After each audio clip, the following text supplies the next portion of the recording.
Olá, investidores! Hoje, sexta-feira, dia 12 de junho, 5h10, estamos iniciando o nosso giro de gráficos semanal. Meu nome é Marcelo Levi, eu sou analista pleno e economista. Hoje vamos olhar o nosso mercado sob o aspecto gráfico, olhar o Ibovespa, gráfico diário, gráfico semanal, gráfico de 60 minutos. Vamos olhar o dólar, como é que foi o comportamento durante hoje e durante essa semana. Vamos olhar o mercado americano, índices setoriais, as DIs, que são as curvas importantes para nós analisarmos o movimento delas. Vamos olhar um pouco os ativos. Eu separei alguns ativos aqui para a gente analisar do ponto de vista de gráfico, tá, pessoal? Então, se vocês gostam desse conteúdo, não esqueçam só de deixar o like no vídeo ao final dele, se esse vídeo agregou algo para você. E também compartilhem um vídeo com amigos, para que mais pessoas possam conhecer o nosso trabalho aqui dentro da Turbo Invest, uma casa de análise que foi fundada lá em 2019, onde a gente tem um foco no pequeno investidor, no pequeno especulador também. Nós buscamos o crescimento patrimonial dos nossos assinantes. Esse é o nosso foco, a nossa meta. E estamos aí, vou colocar o link na descrição do vídeo. Quem quiser fazer parte aí do nosso grupo de Telegram para receber recomendação tanto de swing trade quanto de position trade. Temos também carteiras de longo prazo no nosso site, que inclusive vai ser reformulada a partir de julho. Nova carteira de longo prazo também, com algumas pequenas mudanças pontuais, tendo em vista a mudança no cenário macro global, tá? Tanto no Brasil quanto lá fora. Então vamos lá, pessoal, Ibovespa gráfico diário que está na tela. Vou só aumentar aqui um pouquinho. O Ibovespa está numa tendência de baixa, né? A gente bateu lá nos 199 mil pontos, perdemos a média de 9, essa fúcsia rosa, perdemos a azul também, que é a média móvel de 21 períodos, fizemos um fundo aqui, bateu novamente na média, caímos novamente, bateu na média, caiu novamente, e agora bate na média. E o que vai acontecer? A gente não sabe. Tá, o que vai acontecer agora? O mercado pode muito bem, a partir daqui, virar a média de 9, que está flat nesse momento, e virar de 21. Só que é cedo para que essa análise e essa conclusão ela seja feita, né, nesse exato momento. Mas o mercado mostrou alguns sinais nessa semana, principalmente quanto à questão do possível acordo. Algumas pessoas falando aí que o acordo vai sair em 10 dias. Então, com esses sinais, o mercado mostrou-se um pouco mais forte do que na semana passada. Tá? O acordo que eu estou falando é o acordo Estados Unidos e Irã, né? Para que esse petróleo venha para baixo, o mundo acalme um pouco, né? Mas é isso, assim, a gente não tem sinais ainda no gráfico diário, a gente tem sinais no gráfico de 60 minutos, isso a gente tem, né? Mas é cedo, o sinal aconteceu ontem, o mercado chegou, o mercado faz fundos do mesmo tamanho e rompe essa região aqui. Para mim é cedo porque, mesmo com o rompimento, o mercado veio fazer pullback hoje, aqui na 9. Então, a gente precisa de mais um candle aqui que demonstre força, que demonstre que o zigue-zague ascendente veio para ficar nos 60 minutos. Tá? Então, a gente vai precisar ainda da segunda ou terça-feira, ou até da semana inteira, na semana que vem, para a gente avaliar o mercado. Tá? Eu acho que agora também não é hora mais para venda. A gente lá no nosso grupo de acompanhamento, que eu vou mostrar para vocês aqui, a gente teve trade que a gente pegou um gain na Simpar, a gente pegou um gain na Anima e um gain na Simpar na venda. Tá? Essa semana, dia 3 de junho, foi lá na semana passada, a gente recomendou Simpar 8,70 e o nosso alvo era 8,5, bateu ontem, o nosso alvo bateu ontem pela manhã. tá? A gente também recomendou Ânima Educação lá atrás e a gente teve um alvo também. Agora a gente está mais com a bundinha na parede, esperando esses movimentos, mas já tem algum tipo de sinal, como eu estou falando aqui com vocês.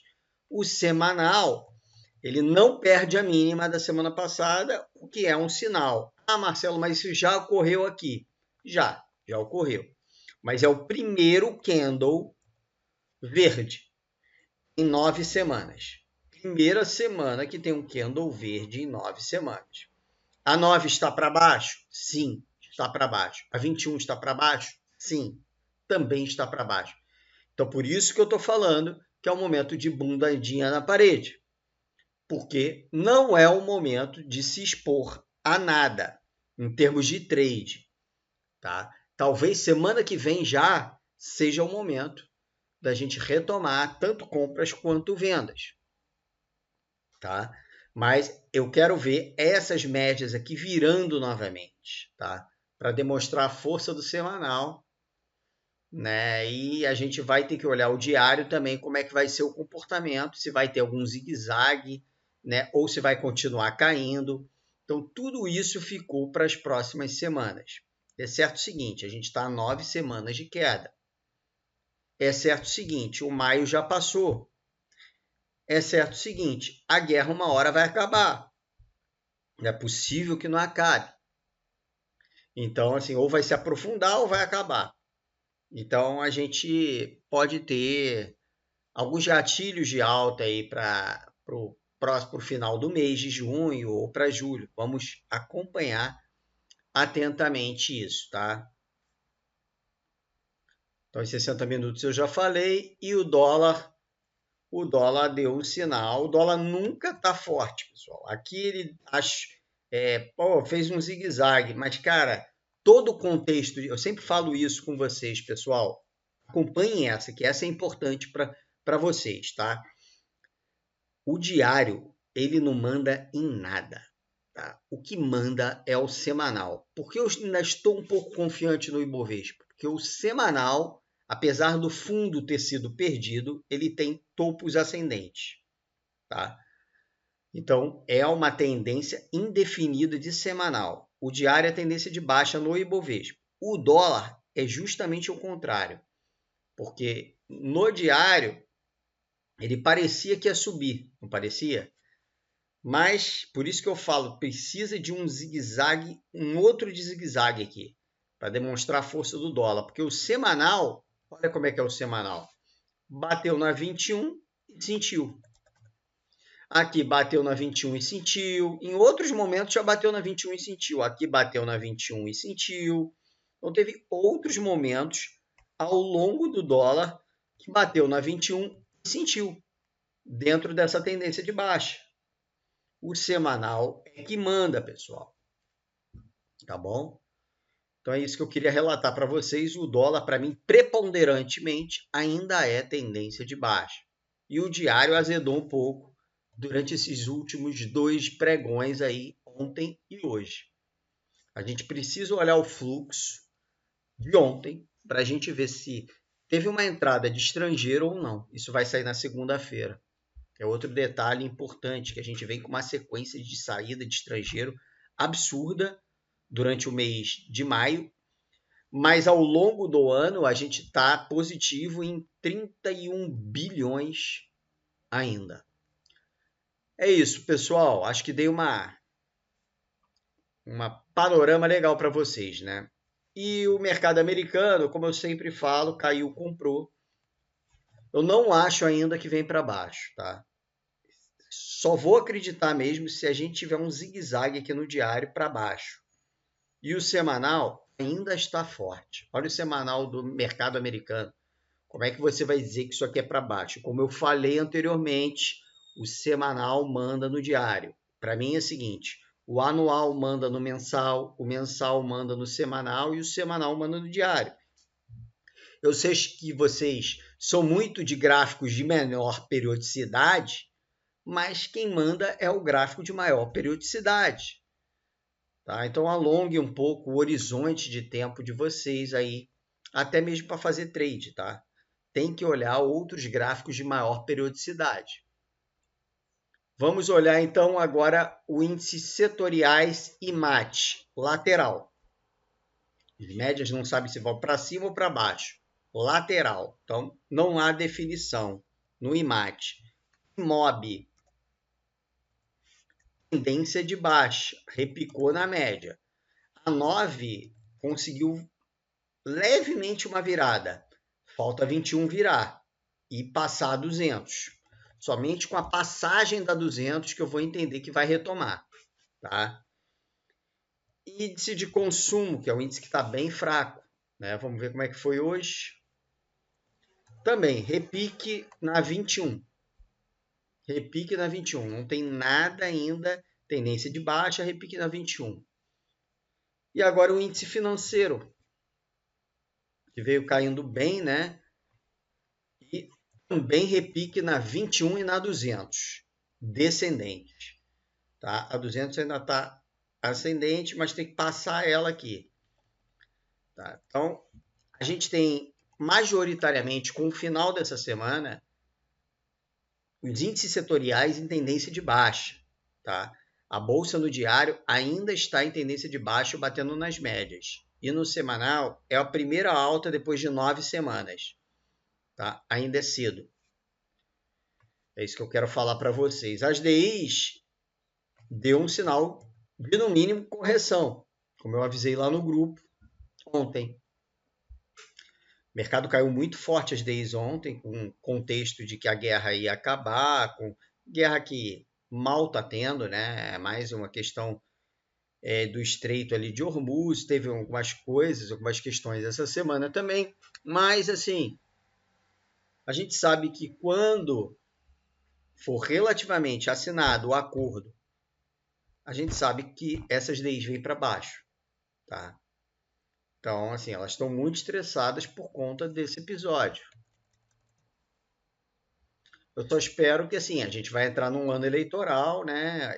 A gente já está no ano eleitoral e a partir de agosto a eleição faz preço, tá? Começa a fazer preço também. Vamos olhar aqui os ativos, né? As DIs é apenas uma correção nas médias, tá? O primeiro ativo que eu separo para vocês, que até na baixa eu estou achando ela forte, é a Renner. Tá? Ela vem aumentando o volume, ó, aqui teve um aumento de volume considerável, ontem teve um aumento de volume considerável, ela vem se segurando na M1200, apesar do contexto lateral, cara, de tendência de baixa há muito tempo. A Renner, depois do resultado dela, eu não sei o que aconteceu, que ela está se segurando mais. Tá? Eu gostei bastante do resultado dela. Se você ficar com a Renner ela não tem dívida, ela tem caixa líquido, ela tem um caixa líquido, ela está pagando aí com esse preço aí uns quase 6% de dividendo, apesar de ser do varejo. Então, assim, o contexto é favorável, não para se ter empresas do varejo, né? Porque a gente tem aí vendo a inflação subindo, né? Os juros sem cair mais, a tendência é essa já. Mas a gente vê que a Renner está mostrando algum tipo de força aí durante as últimas semanas, digamos assim. Poderia estar caindo muito mais. A Axia, não fica de olho na Renner. A Axia tocou na MM200, que é um ponto muito bom. Eu separei ela, não porque ela está em tendência de alta, não está em tendência de baixa. Mas eu separei ela porque esse aqui é um ponto muito bom para quem tem Axia na carteira e queira aportar. É um ponto muito bom, que eu considero relevante, tá? Até mesmo de semanal, de mensal, porque quem aporta para longo prazo, eu acho que tem que olhar até mais o gráfico mensal, sabe? E tocou na média aí. Pode ser uma oportunidade de aporte de uma empresa que eu considero que tem a maior TIR, taxa interna de retorno, do setor de energia elétrica. É uma empresa que desalavancou, é uma empresa que vendeu ativos, né, desalavancou um pouco, foi para o novo mercado, está fazendo tudo certinho. E teve um resultado muito bom que vai gerar dividendos ao longo desse ano de 2026. Tá? Então, gosto da empresa e gosto também do ponto que ela está. A Gerdau, para mim, graficamente, a Gerdau é linda. Linda, linda, linda. Muito bonito graficamente. Para mim, a Gerdau é para comprar, tá? Position Trade é um Position Trade lindo na Gerdau. Esse ativo vai subir muito ainda, tá? Gerdau. Tá? Então, fiquem de olho aí. Taxa de seguridade eu acho que está bem bonito e com um acréscimo de volume há 3 dias, na quarta-feira e na quinta. Estou gostando. Taxa de seguridade acima das médias. Estou gostando do que esse ativo vem fazendo também. Né? Lembrando que seguradora com juros altos normalmente segura bem. Né? Itaú está pronto para retomada, mas ainda falta um pouquinho. Se superar a máxima de hoje, segunda-feira, aí pode ser um trade bacana em Itaú, tá? Que as duas médias viram e o ativo começa a andar e tem espaço para chegar aqui nos 48 outra vez. A Smart Fit, um ativo que teve um resultado bacana, apesar de queda de margem. Um ativo que não é tão dependente de juros assim, lucrativa, tem uma margem alta, apesar da queda de margem, mas tem uma margem alta, tem baixo custo, né? Mas é uma operação muito boa na América Latina como um todo, mas o ativo assim está meio lateral, né? Vamos ver o que acontece aí, mas é um ativo que eu estou bastante de olho, tá? E a Tenda que está linda dentro do setor de construção civil, onde só tem coisa feia, praticamente, e a Tenda está bem bonita, tá? Bem bonita, inclusive a nível de semanal, para mim, a Tenda é com praça, tá? Com praça. Com todos esses problemas, olha como está aqui a Tenda. Está muito forte. E a Uzi Minas, que eu venho falando, eu acho que vai dar nova oportunidade aí nas próximas semanas. Ela corrigiu na 9, está aqui lateralizando. Se lateralizar um pouquinho mais, pode dar uma entrada muito boa de diário e semanal para mim. É muito para cima Uzi Minas, tá? Uzi Minas eu quero ver ela nos R$19 ainda. Tá bom? É isso, pessoal. Acho que ficou de bom tamanho hoje, né? Desejo a todos os namorados, né, casados, que tenham uma noite incrível, né, que seja uma noite de muito amor para vocês, né, e estamos juntos. Vamos lá, pessoal. Não esqueçam de deixar aquele like no vídeo, comentem no vídeo também, porque é importante. Desejo a vocês uma grande semana na semana que vem. E venha fazer parte do nosso grupo. É esse o convite que eu faço para vocês por R$ 74,90. Vocês fazem parte aí do nosso grupo da Turbo Invest, onde a gente dá a recomendação de trade e também temos carteiras de longo prazo e muito, muito auxílio dentro do grupo para vocês. Tá bom? Você não é largado dentro do grupo, você é ajudado dentro do grupo. Grande abraço para vocês, um ótimo final de semana. Valeu!